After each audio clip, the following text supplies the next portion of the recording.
All righty, this is Sports for Real with Coach Hall on this fine Thursday morning. Um, got 2 days left in the schoolhouse before they shut it down for 2 weeks. Add another half a week for the kids, and be kind of like a heavenly situation for the staff around here. But unfortunately, this is also a tumultuous time because some kids take the opportunity to try to strike at others, and that's never a good situation to deal with. But hopefully, we'll have to deal with that this time. Um, the rain's starting to move in down here. Light rain right now, but supposed to be rainy. We just got through a little cold snap, and supposed to be hot this weekend, but that's fine with me. Um, I'm just glad that the cold came after the Jaguars game on Sunday. I went down there, as you guys know, I do this collaboration with Fango Media where I talk to the fans coming straight out of the stadium. And the latest video from the Jaguars Jets game that hit last night. So if you go to my collaboration tab, you can see that video that we just did on the Jets Jaguars game from this past weekend. Got some very interesting comments from fans. If you like that one, go back and look at the one before that when we did the Colts. That's even better. And we got some good stuff on Fango Media. But the news coming out of the NFL, even though you got the big matchup with the Rams and the Seahawks tonight, Tua has finally been benched by the Dolphins. If you've been listening to the press conferences, Mike McDaniels, he hadn't been happy with Tua at all, and he just can't hide it. And he make these little slick comments to let you know that he's not very happy with Tua. But Tua got this really big contract that he got when he really hadn't proved a whole lot. He got it when that offense was hitting on all cylinders, when he had Tyreek Hill and these guys were ripping off big yardage and made the playoffs. But the last 2 years, they ain't done a whole lot. And now Tyreek Hill is hurt. They really been struggling. They started out, 2-5, 2-6? No, 2-7. And then they won the last, 4 games before they ran to Pittsburgh on Monday night. And that pretty much eliminated the Dolphins. And some of the throws that Tua made were puzzling. And McDaniels had enough. What they're going to do, they're going to start Quinn Ewers the next game, and they're going to see what he can do, which is basically the writing on the wall that they're going to get rid of Tua. Now, Ewers himself, very interesting situation there. He probably should have stayed at the University of Texas, and they would have had a better season this year with Ewers. But no. Manning fever caught hold, and everybody was just so sure that this guy, Arch Manning, was going to be the next great coming of the Mannings, the greatest quarterback in the world. And he looked like a high school quarterback coming out of the gate. Yeah, he's improved slightly, but not much more. And he was never a better quarterback than Ewers. Sarkisian, he never came out and said it. I think he had to bite his lip to not say it. And he did a good job of deflecting that. But to put Manning in there to be the starting quarterback would have been suicide. But it just shows you the delusion of some fans. They say, well, if Manning had started the playoff game against Texas last year, not Texas, but Ohio State last year, they would have won the game. Well, if you looked at that game, he was hot for about a quarter until the other team figured him out. Once they figured him out, he didn't do a thing. Then, to further back that up, he goes to Texas after having all year to get ready, all off season to get ready for Ohio State and what they might throw at him. And he goes up there and lays an egg. Further proof that Ewers should have been the starting quarterback this year for Texas. But they pretty much ran him out of town. So now he's going to get an opportunity to start with the Dolphins, and he has a chance to put the final nail in Tua's coffin. So that remains to be seen how he performs. Now, Anthony Richardson on the other side, I think in his case, he might want to go somewhere else because the Colts pretty much embarrassed him a couple of times. First, they bring in Daniel Jones, and you just tell that they had already cut a deal with Jones that he was going to be the starting quarterback, which lets you know that Richardson wasn't where he was supposed to be. Then he had all this year as a backup behind Jones, and they put Riley Leonard ahead of him. I know he had some kind of orbital bone fracture or something that slowed him down. But then when he became eligible to play, They bring in Phillip Rivers. The man ain't played football in 5 years, and they put him in front of you. That don't say a whole lot about you, Mr. Richardson. Now, it's well documented that I didn't think picking this guy up was a great pick at all because he struggled mightily at Florida. He had a couple of bright moments to say, hey, this guy could be a great quarterback someday. But right now, he's grossly inconsistent and definitely not worthy of a number 4 pick in the NFL draft. But they took him anyway. I'm thinking maybe they see something I don't see. But he hadn't showed me anything, just like he hadn't showed me a whole lot when he was in college. But good for him. He's getting a whole lot of money to do that. And the fact that Rivers is now ahead of him and he's going back to the bench, I just don't see how he's going to last in Indy very long. So expect Tua and Anthony Richardson to be gone once the season is over with. All right, let's see what we got here today. I see Selmo JC. What's going on? I got ATC Burberry. How you doing? You call me Big Smoke, whatever that means. My Dolphins defense definitely needs trade or release him. This is Laura Loing. Okay. I need to release him because he sucks. He's injury prone, undersized, weak arm.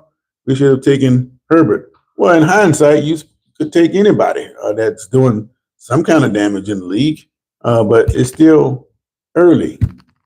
He can get himself together and be a great quarterback for another 8-9 years. Maybe just Miami's not the place for him.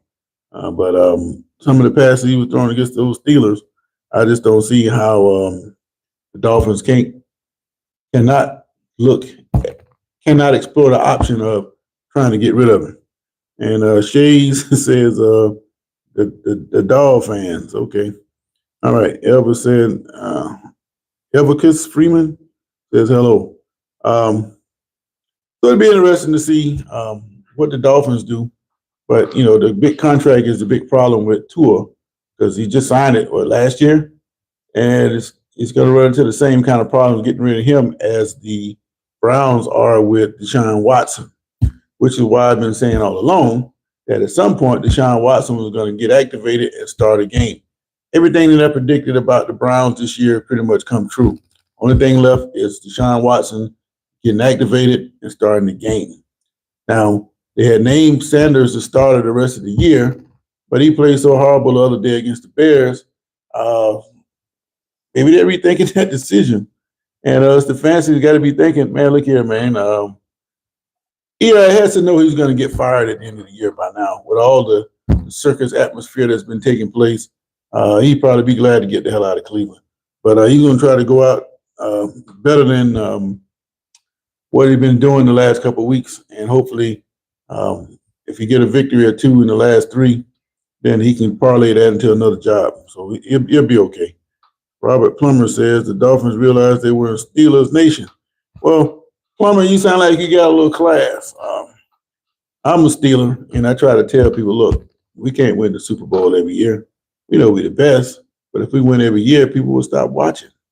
So we got to lay an egg every now and then, make people think that we're struggling when we're really not. But when we get tired of all the garbage and we just step in and claim our championship, move on. That's just the way it is in Steeler Nation. We're going to whip anybody. But no, just kidding. But Pittsburgh, it took care of the Dolphins, and those kind of games bother me. Just like you got the Browns next week, and we got Detroit this week, and the Browns. It's the games against teams like the Browns that usually bury the Steelers because they don't tend to take care of business when they really have to. But if they would somehow get by Detroit, they're going to beat Cleveland, and then they're going to finish it off with Baltimore. Baltimore have their own problems. That game may not even have any meaning that last week of the season because they got to play New England this week, and then they got to play Green Bay. So Ravens, they got issues schedule-wise. Now, Pittsburgh, they got a little easier schedule, but they got to take care of business. And like I said, I've been watching Pittsburgh for over 40 years, and I know that Pittsburgh tends to blow things like that. Plummer says from Pittsburgh, North Side, and they give me a heart attack. Yeah, I got off the heart attack roller coaster 40 years ago because I see how they do. But that's just the nature of sports. But Pittsburgh's going to be fine. Well, let me ask you this, Plumber, since you're on the north side of Pittsburgh. I went there about 2016 in the summer. You know, they had that thing called the furries. It was going on then. People were walking around with them damn animal costumes on. And we went by Roethlisberger and got one of them, not Roethlisberger, but what is it, Pimento Brothers or something like that. We went by there. And yeah, I know a little bit about Pittsburgh, and we did the stadium tour. But my question to you is, what do you feel about Tomlin? Do you think it's time for a change? What are the people in Pittsburgh saying about Tomlin? Is it time for a change? Is he stale? The message stale? Or you just want to see another coach in there? Now, having said that, you know he would be able to get another coaching job if he wanted to. But I'm thinking that when he leaves Pittsburgh, he's going to end up going into the front office somewhere with the organization. All right, give me a heart attack. Lions coach says he has some new plays for Pittsburgh. Well, the Lions coach is great, but the only problem with the Lions coach is he put his own damn team in jeopardy. He goes for it too many times on fourth down. I mean, once or twice every now and then is fine. But if I can plan my defensive game plan around you going for fourth down, then you've lost the advantage. You have to do that as a surprise kind of thing, and it can't be too much, because if you do it too much, then you lose the element of surprise. And that's hurting Detroit. They probably could have got to the Super Bowl a couple of years ago if they hadn't gone for it so many times against San Francisco. But he gets paid the big money to do that, and Detroit they got to win this game, because we got a log jam there with Detroit, Chicago, and Green Bay. And I don't think all three of those teams are going to make it to the playoffs. Okay. His contract might be up, but, you know, they can renew that contract. Tomlin we're talking about. But that's not what I'm thinking. I'm thinking, you know, you get a guy in one spot too long, his message starts to get stale. And, you know, I know the team turns over all the time. That's not what I mean. But when you're talking to the media and you pretty much know what you're going to get, you know what approach this guy's going to come from. And it just gets stale all the way around. And I was just wondering, are the people in Pittsburgh pretty much tired of Tomlin? All right. Cinephile says, is anybody from New Orleans? No, I'm not from New Orleans. Been through there a few times. Last time I went there, we get off on, I was I-10. I want to say exit 235 or 135, Claiborne. I was going to this place, seafood spot called Neo's. When I got there, the line was around the corner, so I said, man, forget that. We went on across the bridge, went back to Slidell, and got some food there. But in hindsight, what I should have did was I should have waited on Neo's. I didn't want to wait that long. All right. Nolan Spitman. What you talking about, Bill Cowher? Yeah, I call him a chauffeur coach, but he finally broke through and won the championship. So I can't call him a chauffeur coach anymore. He would drive the Steelers right up to the doorstep and blow it. But he finally broke through, and so I can't call him that no more. The only other coach I called a chauffeur coach was Kirby Smart. He would do the same thing. But when Smart broke through, I couldn't call him that no more, and then he solidified it by winning another championship. You would think that Georgia by now would have had a fall off, the window closing, but no. They keep reloading, and evidently they got deep enough pockets up there in Georgia to pay certain players. But when they get them in there, they coach them pretty good. So you got to give Smart his due. He's making what, $13 million. So if you're going to base it on if he's doing his job or not, then he's worth his money. Lane Kiffin, he was talking about paying him $13 million when he was on the market. I don't think he got that much. He's still getting a pretty penny. But I still think that's a wasted decision by LSU, and as well as Kiffin. He burned his bridge at Ole Miss, so when he started doing that, he got rid of it there. But I think if he had just kept his mouth shut and stayed at Ole Miss, he could have stayed there, pumped up a fortune, and wouldn't have had the same stress he's going to have down at LSU. I just don't think that situation is going to end politely, because I don't think he's going to. He's going to do what they think he's going to do, and he's going to say the wrong thing at some point, and then it's going to be a problem for that point forward. So he wanted that money. He talked trash about Ole Miss, They just waiting to see him. And if they mess around and whoop him, it's just going to be hard times for him down there in Baton Rouge. That's just my thought on that. All right, Nolan Spitman. I don't know what you're trying to say there, Plumber, but I still think that Tomlin's message has gotten a little stale. All right. I gave the preview that I thought about Alabama and Oklahoma. The first time that they played, Alabama only rushed for 80 yards and they turned the ball over 3 times. Only lost by 2 points. Statistically, they dominated the game. But like my college coach used to say, stats are for losers. So it was Alabama to study what they did or could have done to probably win that game. The glaring thing that they needed to fix are the turnovers. They had 3 turnovers. One of the turnovers went back for like 85-yard touchdown return. And because of that, that was the catalyst that caused them to get beat. And if they can eliminate that mistake, and I think if they can bump their rushing up to like 100 yards, then I don't think they're going to have much issues with Oklahoma. But their crowd's going to be rowdy coming out of the gate, but that don't mean a damn thing. Once they start playing, those crowds oftentimes will turn on the home team when they're not seeing the immediate result that they want. So keep an eye on that. I thought Rodgers was going to take the money and run when I heard he was going to be our quarterback. No, Rodgers came to play. He cannot go out any kind of way. So he had to play strong to cement his legacy. Now, he came out the other night, 23 or 27. And hold on.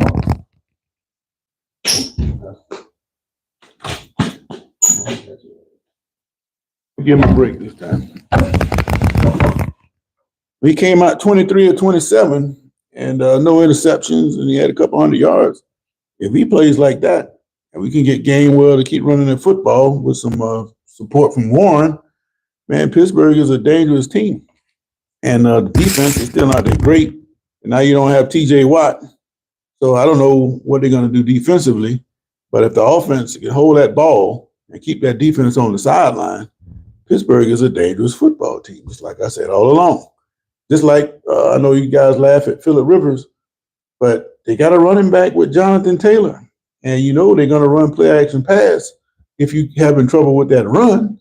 And Rivers can hit that. I don't care how out of shape he is. But his timing is going to get better the more weeks he plays.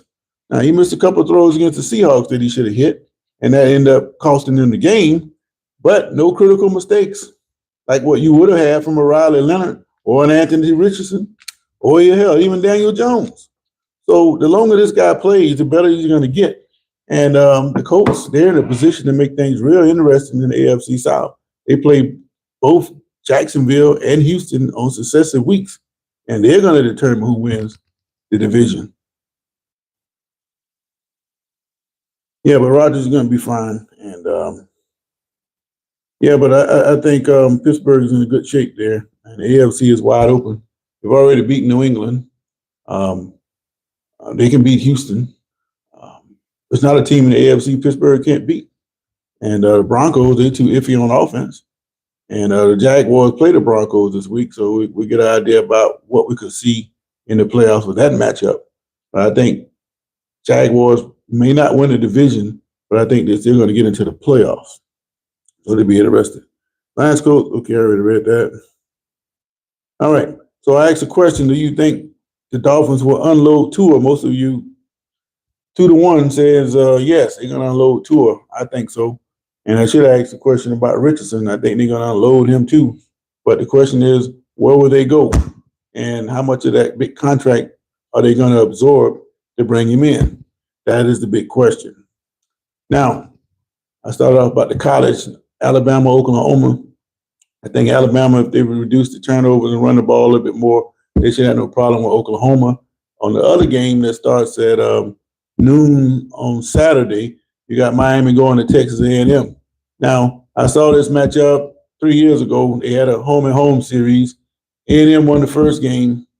I think, was Jimbo Fisher the coach? I think he was. Yeah, I think Fisher was the coach.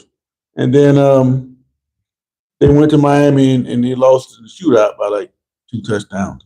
So this year, even though those games had no relevance, but that's the last 2 times they played, Texas A&M's got a good pass defense.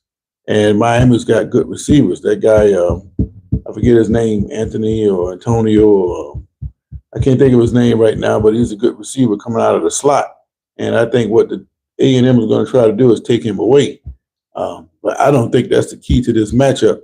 The real key, in my opinion, is when Texas A&M has the ball. They're a second half team. And if they can keep in contact with Miami and start to establish certain things in the first half, they're going to come out like they did against, say, LSU and start moving the football even more so than what they did in the first half. So if Miami can separate themselves in the first half to make A&M get out of their comfort zone, that's in their favor. But if A&M is there at halftime, it's a close game. Expect A&M to pull away a little bit from Miami in the second half. But they're going to control that Miami receiver, so those secondary receivers for the Hurricanes are going to have to step up. But the quarterback for Texas A&M, he has to function without making any critical mistakes. Because if they fall behind 10 or more points, I don't think they're going to be able to catch Miami. Because you want to keep Miami before they get on track. So if you can keep them off track and control the game with your running game, then that bodes well for Texas A&M. But it's a coin toss about who's going to win that one. And I'll break that down a little bit more tomorrow. But the other two games, Ole Miss and Tulane, that is a rematch. Ole Miss blew them out early in the year. They're going back to Oxford. Maybe Tulane's got a little better, but I don't see them beating Ole Miss. But the question surrounding that game is what will Ole Miss look like now that they don't have Lane Kiffin anymore? But that is really a dog matchup. And the other game, James Madison and Oregon, is a dog matchup. James Madison, they're going to go all the way across country, and it's important for them to start fast. If they don't do anything in the first quarter, then this has a possibility of turning ugly real quick. And it's up to James Madison. They're a good football team, but I just don't think they're on that playoff level just yet. And just everything worked in their favor that allowed them to fall back into the playoffs. So good to see new faces, but are they one of the top 12 teams in the nation? No. But the way that the system is structured, you have to put those group of 5 teams or give them the opportunity to get there. Otherwise, you're going to have lawsuit city, and nobody really wants to go to court over anything, especially when you got deep pockets and you just want to hold on to it and not spend it. The last place you want to spend it is in the courtroom. But expect Oregon and Ole Miss to make quick work of those two upstarts. But the real games are the game Friday with Alabama, Oklahoma, and then followed up at noon with Miami and Texas A&M. Those are your 2 games. The other 2, pretty much foregone conclusions. They still have a small chance that they could pull off an upset, but the likelihood of that is very, very small. So that's my take on that. All right, so I got to get up. I got to get up out of here. The bell just went off. Like I said, we got 2 more days, today and tomorrow, and we go off on Christmas break, man. I need a break, hard as I be working. But I asked the question, will the Dolphins unload Tua? Still, 2-1, you guys are saying, yeah, he's out of there. But we need to know where we think he's going to land. That is a true question. But anyway, I appreciate you guys chiming in with me. And if you want to see a different take from fans like yourself about the games from the past weekend, go to Fango Media. And if you don't go to Fango Media, you can hit the collaboration tab on my page here. And that will take you to the latest video that we had. And that was the Jets and the Jaguars. And I think it's titled, Why Not Us? And pretty interesting takes from some of the Jaguar fans, even some Jets fans about the direction of their team. And if you find that interesting, you can always go back and look at the latest videos or archive videos. This is the second year we've been doing this, and it's a pretty good little program. So go ahead and check that out. And wherever you're on the world, have a great day, man, because I am. Steelers going to the playoffs. The Rams and the Seahawks, they're going to get it on tonight. I still think it's going to come down to can the Seahawks cover Nakua? And I don't think so. And when Nakua flipped his mouth off the other day, he said something about the referees. They want to make calls just to be on TV. That's not good. So anything he does tonight that's wrong, they're going to call a flag on him because he's trying to show them up. But they're going to show him up. And that's what the referees do. They are very vindictive people. I know because I used to work with some. I used to be an official. Not on no big levels, but officiating is officiating, and they all think the same. So that's my take on that. But anyway, have a great day, and I catch you guys on the flip side. This has been Sports for Real, and I'm out of here, man. No, I didn't hit the Powerball last night, but I tell you what, if I did hit the Powerball,